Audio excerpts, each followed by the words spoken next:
Oh, pretty good though. Everybody is quiet. Uh, ain't that many people over here. It's usually we have about maybe 50 people stay over here. Yeah. Around area. Some guys sleeping over in that park, over there by that building over there. The system just kept me in jail back and forth for parole guys. So what are you going to be doing tonight? Camping. I'll be camping out here tonight. I'll be first, hopefully the first one in line.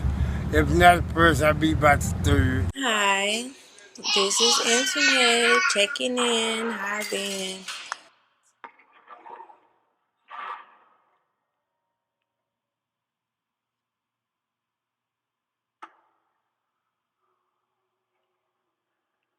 Well, today has been a blessed day because I woke up for my kids and stuff, but I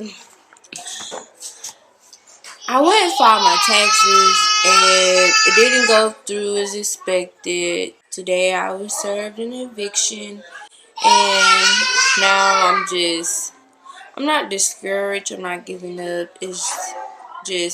It's one thing after another. So how's it feel to know that you in the same system that your mom was in? It felt funny. It felt funny because I was like, my mom been to the same jail.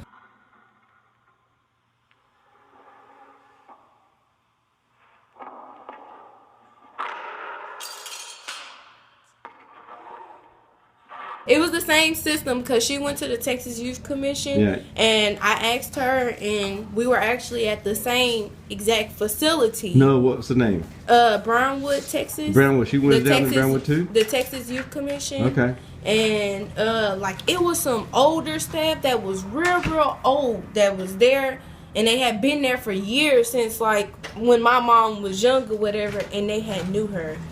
And it was like 3 of them that had knew her, and they was like, Judy Pruitt's your mom? And you know, that kind of got me a little credit, but not much, because she was a bad actor, I heard. So we're not making it seem like we can't get jobs or anything, but like I have a background.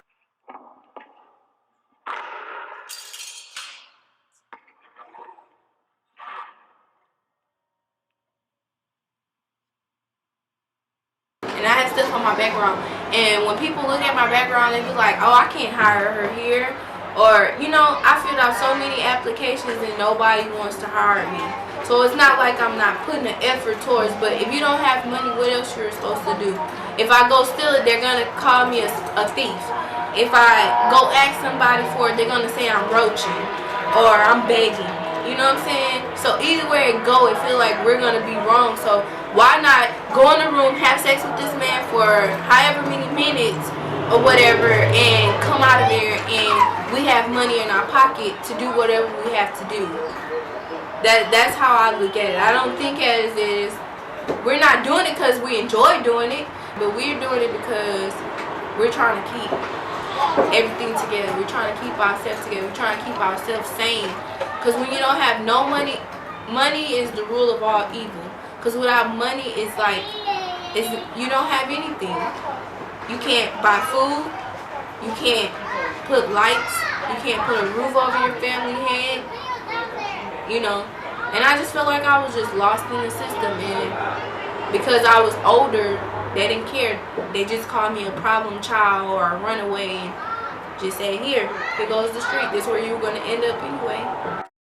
I'm Marilyn Brown. I'm the president and CEO of the Coalition for the Homeless of Houston and Harris County. When I first started my job, someone described it to me, which I think it rang so true, that at that time, being homeless was a full-time job. You started your morning looking for breakfast, and you spent your entire day having your daily needs met. And you didn't have time to work on or deal with longer than how do I get from breakfast to lunch and how do I get from lunch to where I'm going to spend the night, because you had to be in line so early. And what we've done now is take all that away, because we can use the internet and we can use electronics to have all of those connections being made from one place. What happens now is we partner. Before, each one felt like they had to add the other piece, and they were doing things that wasn't their level of expertise. So by bringing everybody to the table, determining what our real needs in Houston were based on data, and the result is it's working. Amazing. We're so happy. We actually branded it, called it The Way Home, so that everybody kind of works under this same identity of The Way Home. And since January of 2012, when the system transformation started, we have documentation of over 4,300 veterans and their families have been moved from homelessness into housing, and over 3,000 formerly chronically homeless individuals, which is a very specific definition, people who are very vulnerable, but over 3,000 of them in the 4+ years have been moved from the street, because mostly chronic individuals are most of those that are unsheltered most of the time, and they are now successfully living in housing. Houston has the second largest veteran population behind LA of any city in the United States. When this transformation work took place, the number of people experiencing homelessness in our area has been reduced by 50%. So we are making major reductions, with the ultimate goal that we have embraced here in Houston, that by 2020 we will have transformed the system such that no person will need to be without permanent housing for longer than 30 days. The solution to homelessness in the collaborative mindset is clearly housing, and the key to housing being successful is an appropriate level of supportive services to help that individual with whatever their needs are. This is not a cookie cutter. There's not a one-size-fits-all, but there is a system. It's housing coupled with supportive services. Economic homelessness isn't going to end until the system has corrected itself around affordable housing. And statistically, we've done this long enough now across the country that we know that 80% of the people who are helped in this short-term situation to get reestablished job-wise, that's their only dip into homelessness. They never return to needing help again. But so to really think about, the two avenues into homelessness, the solution is the same for both, housing with supportive services, but the degree of the solution can be very different. So that person who it really is the result of a physical, mental, or substance abuse, these are folks that may need help the rest of their lives. They are sick, just like a family member might be sick, and need to be taken care of.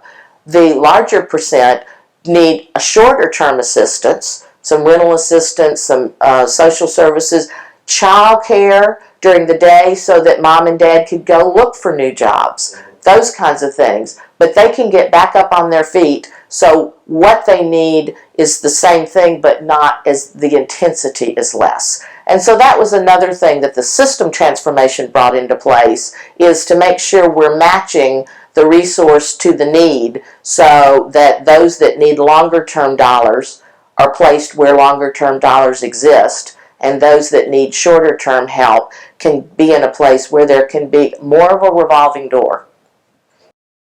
I mean, we're not going to see people on the street. Even when we're able to announce the end of chronic homelessness, that doesn't mean it's the end of people hanging out on the street.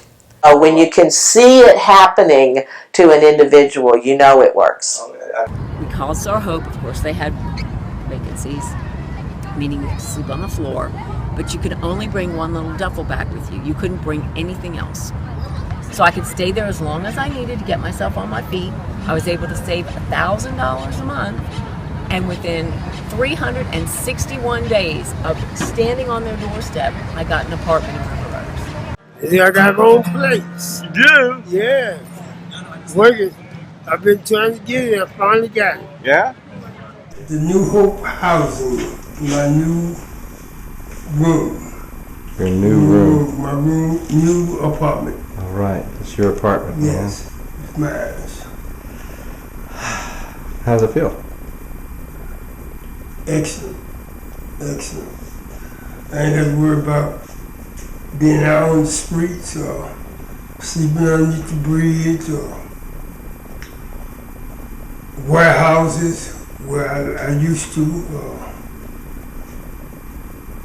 It's mine. Say, don't you remember me? I'm your pal. Buddy, can you spare a dime?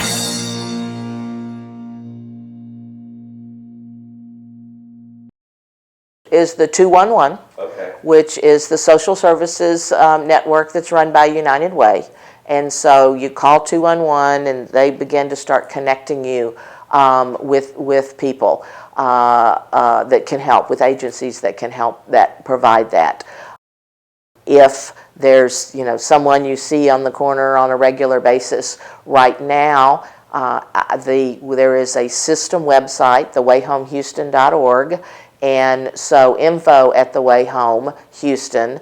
You can send some descriptive information of this particular individual is on this corner on a regular basis, and then that's distributed to teams like the HOT team from the police department or the search outreach team or some of the other groups.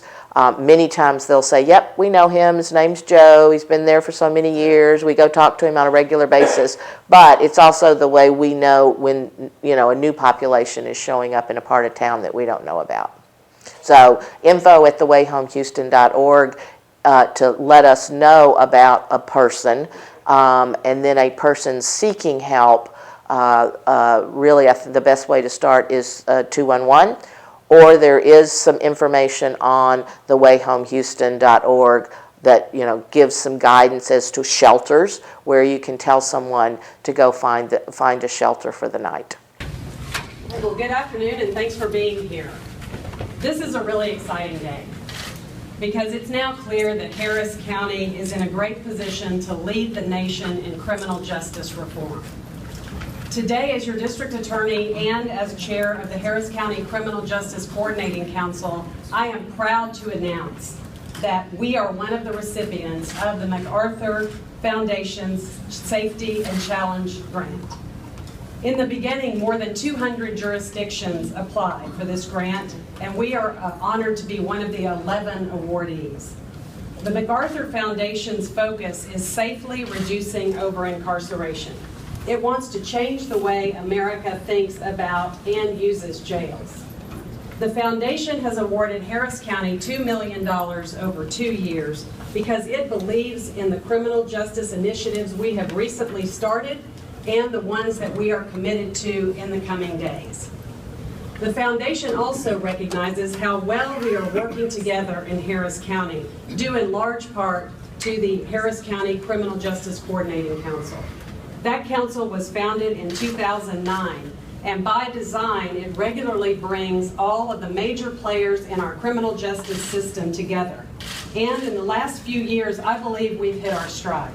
We are working in unison to create positive change. Just look who I'm surrounded by today.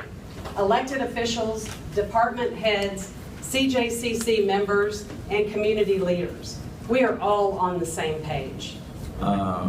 And it's pervasive in every city, in every state. But this is an initiative, this is a recognition that we can do some things about it. And so what the county is doing, I applaud what's happening here. We just have to build on it to improve the situation that we find ourselves.